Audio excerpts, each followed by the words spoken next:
हानिकारक बॅक्टेरियांचा संसर्ग.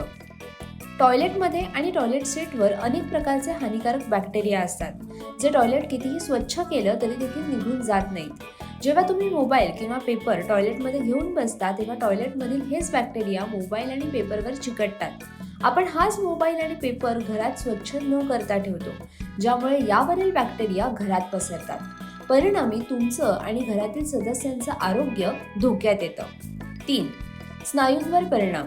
टॉयलेटमध्ये 10 मिनिटांपेक्षा जास्त वेळ बसल्याने स्नायू कमकुवत होतात. पाठीचे आणि पोटाचे स्नायू सैल होतात. या स्थितीमुळे हिप आणि पायांचे स्नायू देखील कमकुवत होतात. 4. मूळव्याध. डॉक्टरांच्या मते जास्त वेळ टॉयलेटमध्ये बसल्याने मूळव्याधाचा धोका निर्माण होतो. याचं कारण म्हणजे पाठीच्या खालच्या भागच्या स्नायूंवर दीर्घकाळ ताण येतो, ज्यामुळे मूळव्याध होऊ शकतो. संपूर्ण व्हिडिओ पाहण्यासाठी माय महानगर मानिनी चॅनलला जरूर भेट द्या.